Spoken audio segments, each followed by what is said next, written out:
안녕하세요. 절대값TV의 명품 PD 한PD입니다. 자, 지금 2차 전세 대란이라고 그래요. 지금 2019년 6월 이후에 104주 2년 동안 계속 전세 가격이 오르고 있다고 그래요. 2년 동안 올라오고 있다. 참 심각해요. 자, 이렇게 전세 가격이 오르니까 최근에 30대들이 또 연끌에 나섰다라는 거예요. 자, 비투로 아파트를 장만 중이다. 자, 30대가 연끌하는 아파트는 노원구에 있는 아파트다라고 통계가 나오고 있어요. 자, 올 들어 1월에서 4월 아파트 전체 거래량이 2만 69건. 자, 그 중에 30대 매입 비율이 7,358건, 약 37%래요. 자, 근데 40대가 오히려 적어요. 30대보다 5,340건, 27%. 자, 30대가 40대를 앞지르고 있다라는 거예요. 그러니까 30대의 마음이 얼마나 급했는지 알죠. 30대는 이제 신혼 부부들이 주로예요. 결혼한 지 얼마 안 됐거나 또는 결혼을 하려고 하는 부부들이 많을 거란 말이에요. 자, 이런 신혼 부부들이 매매 수요로 돌변했다라는 거예요.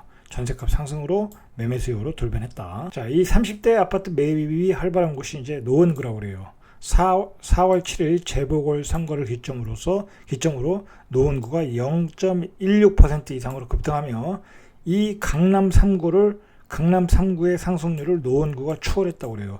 지금 노원구는 제가 아는 분도 제가 2019년도에 사줬는데, 자, 그때도 가격이 급등해서 참 고민하다가 사줬는데, 그 이후로도 많이 올랐잖아요. 근데 그 이후로도 지금 또 오르고 있다는 거야. 또 오르고 있다. 너무 많이 올랐다. 자, 30대 연끌 세대는 노원구에는 이제 그만 들어가셔도 돼요. 그만 들어가야 된다. 너무 많이 올랐어요, 지금. 자, 2차 전세 대란이 오나 1년 새 매물 절반이 사라졌다. 이게 이제 요즘 나오는 기사 타이틀인데, 임대차 보호 3법으로 인해서 임대차 갱신 청구권 요구하는 물량들이 있겠죠. 자, 그러다 보니까 시장에 매물이 사라지고 전세 가격은 지금 폭등을 하고 있다라는 이야기예요. 자, 정부가 임대차 보호 3법을 실시하는 타이밍을 잘못 잡았어요. 자, 그게 아주 실패의 가장 큰 원인이에요. 수도권 아파트 가격이 2012년 5월 통계 작성 이후에 9년 만에 가장 높은 상승률을 기록하고 있다고 그래요. 자, 2012년이면 지금의 상승 사이클의 거의 시초예요, 시초. 그 이후에 가장 높은 상승률을 수도권 아파트에서 보이고 있다. 자, 수도권 아파트도 폭등 중이라는 얘기예요, 지금. 전세 매물도 직감을 하고 있어요. 서울에서 전셋집을 찾는 수요는 그대로겠죠. 그러나 시장에 나온 전세 매물이 1년 전에 절반에도 못 미치고 있다는 거예요. 자, 21일 부동산 빅데이터 업체 아실에 따르면 이날 기준 서울 아파트 전세 매물이 19,734건, 한 달 전에 21,396건보다 한 7.8% 줄었다고 그래요. 매물이 줄고 있다는 얘기죠. 1년 전에 44,000건이래요. 자, 그 1년 전에 비교하면 절반도 안 되는 수준이다. 자, 그러니까 전세 가격이 또 올라갈 수밖에 없죠. 수요는 그대로라니까. 자, 서울 전세 매물이 2만 건 이하로 떨어진 것은 올해 1월 21일 이후 5개월 만이다. 자, 이렇게 전세가 아파트 매물이 없으니까 빌라로 옮겨가고 있어요. 아파트 가격도 올랐고 아파트 전세 가격도 오르니까 빌라로 옮겨가서 빌라를 사고 있다는 거예요. 아파트 전세가 급감하자 빌라로 매수세가 이동했는데, 지난달 서울 빌라 매매 거래가 5,424건이래요. 2년 전에 3,356건보다 62%가 급증했다. 자, 빌라로 다 옮겨가고 있다라는 거예요. 최근에 그래서 빌라 가격이 많이 올라가고 있어요. 자, 수도권이 이러다 보니까 서울과 도심의 아파트 가격이 오르고 전세 가격이 오르다 보니까 이제 수도권 외곽으로 이제 실수요자들이 빠져나가겠죠. 자, 빠져나가 보니까 그것도 전세 가격이 폭등하겠죠. 2020년부터 2021년 1년 동안에 수도권 전세 가격이 얼마나 올랐냐? 하남시가 49.8, 용인시가 41%, 화성시가 40%, 광명이 40%, 수원이 30%, 자, 구리가 34%, 평균 40%가 1년 동안 올랐다는 거예요. 임대차 보호 3법 이후에. 구체적으로 보시죠. 서울 도심에서 아파트 전세 가격이 얼마나 올랐나? 자, 동작구, 흑석동, 아크로, 리버하임, 반포가 이제 반포에 있는 아파트가 재건축이 되면서 이쪽으로 이제 전세 수요가 쏠렸겠죠. 자, 전용 84, 12층이 이달 초에 13억에 전세 계약을 했다고 그래요. 자, 일주일 전에 같은 면적의 4층 전세 실거래가 10억 5천이라고 그래요. 2억 5천이 올랐다는 얘기죠.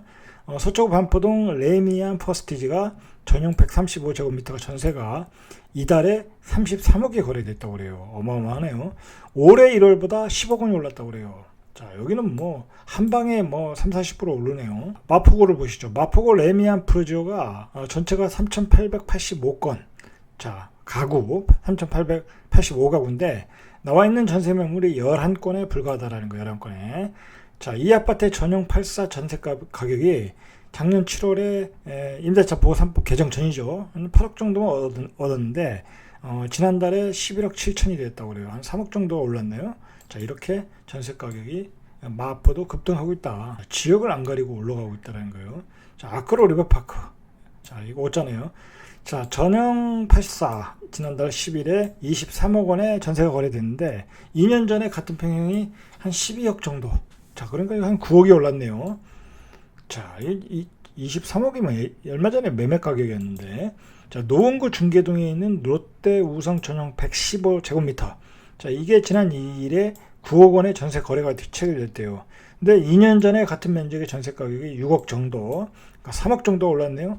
3분의 1이 가격이 올랐네요. 서울 전체가 이렇게 폭등을 하니까 자, 수도권으로 나갈 수밖에 없죠. 그냥 수도권은 매매 가격도 오르지만 전세 가격도 동반 상승을 크게 하고 있다. 그런 현상이 지금 보이고 있죠. 자, 전세 거래도 또 감소하고 있대요. 자, 서울 부동산 정보 광장에 따르면 2019년 평균 전세 거래 건수가 1,843건, 1월부터 6월까지예요. 6개월 동안에 2020년에도 평균 1,887건이었는데 올해 6월까지는 8,059건, 10,000건에도 안 된다는 거예요. 그러니까 전세 매물이 없고 전세가 월세로 다 전환하고 있다라는 거예요. 지금 그런 현상을 보여주는 거예요. 지금 이게 전세가 월세로 다 전환하고 있다. 그러면 우리가 이런 전세 폭등의 원인을 찾아야 되겠죠. 지금 전세 폭등에 대한 대책이 없다라는 게 어떤 그 전문가들의 이야기예요. 자, 그 폭등의 원인을 찾으면 그걸 해결하면 그 규제를 없애버리면 당연히 해결이 되는데 그 규제를 없앨 수가 없잖아요. 지금 좌파 정부에서는. 자, 먼저 지난해 시행된 그 임대차 보호 3법. 자, 그게 이제 가장 큰 원인이고, 일단 그때 갱신 청구권을 요구하니까 매물이 시장에 안 나오잖아요. 그죠?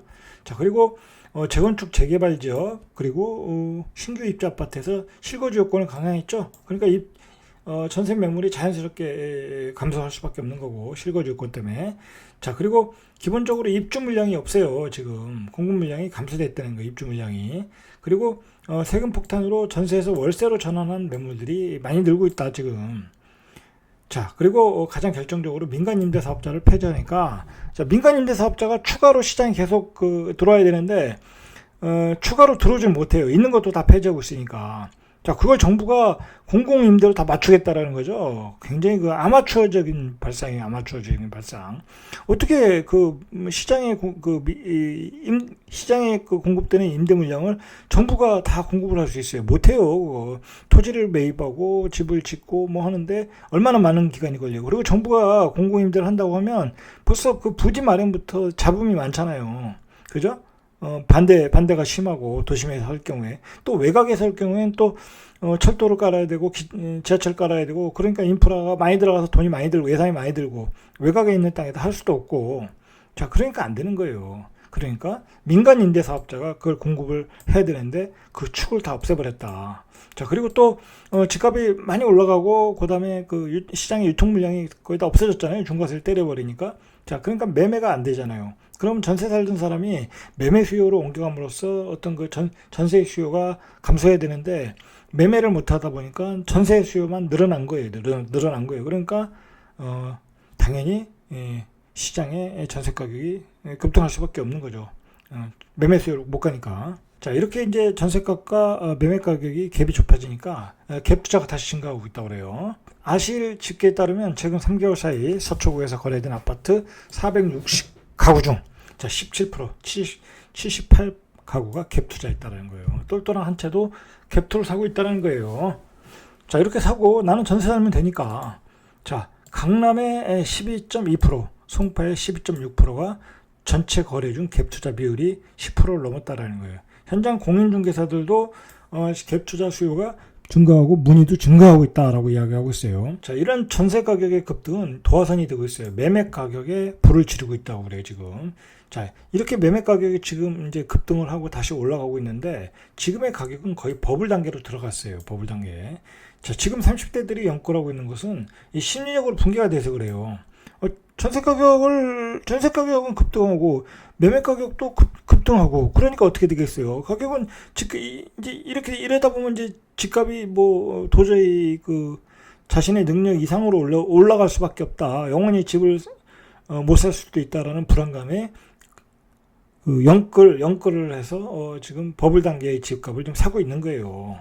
자, 좀 자제하셔야 돼요. 이제 그런 얘기를 해요. 그 전문가들 중에 무주택자는 집을 사도 된다. 자, 저는 반대예요. 왜 그러냐면 지금 이 버블 단계로 들어가는 집값은 여기서 사도 별 의미가 없어요. 왜냐면 이번에 집값이 올라가야 되는데 이번 상승 사이클은 거의 마무리 국면인데 거기서 집을 사는 것은 뭐랄까요, 좀 무리수가 있다라는 거, 별로 어떤 득이 없다라는 거. 거기서 올라갈 폭도 좁고 오히려 가격이 조정으로 들어갈 가능성이 높은데 그것을 사는 것은 좀 무리가 있다. 이런 얘기는 다음에 이제 자세히 이야기하고요. 버블에 관해서는. 자, 그리고 근데 이제 문제는 뭐냐면 지금 이제 연말에 대선 전국으로 들어가고 있어요. 근데 전세 가격과 매매 가격이 폭등하고 있다. 굉장히 지금 좌파 정부 입장에서는 당황스러운 상황이에요. 만약에 이게 또 폭등을 하면 대선 전국도 불리한 국면으로 같이 들어갈 수 있어요. 좌파 입장에서는. 그리고 이 전세 대책은 지금으로서는 거의 없어요. 불가능해요. 그렇지 않습니까? 뭐 전세 대책 정부가 내놓을 게 뭐가 있어요? 그러니까 정부가 지금 내놓는 게 뭐예요? 뭐 한국은행에서 뭐 금융위기 수준의 어떤 버블이다. 뭐 그런 통계 수치만 내놓고 있잖아요. 자, 그런 어떤 수사적인 위협만 하고 있잖아요. 그 의미가 없다라는 거예요. 그런 전세 대책에는 전혀 해결이 되지 않는다라는 거예요. 대책은 지금 없다. 전세 가격은 계속해서 폭등할 수밖에 없다라는 거예요, 지금. 그래서 지금 시장이 불장이 돼버렸어요. 자, 수도권 아파트 매매 가격이 0.34%가 올랐대요. 자, 0.34%에서 0.35%로 이번 주에 올랐다라는 거예요. 0.01포인트가 또 상승했다. 자, 이게 0.35%가 얼마나 무서운 거냐면, 부동산원이 통계 작성을 시작한 2012년 이후에 역대 최고치라는 거예요.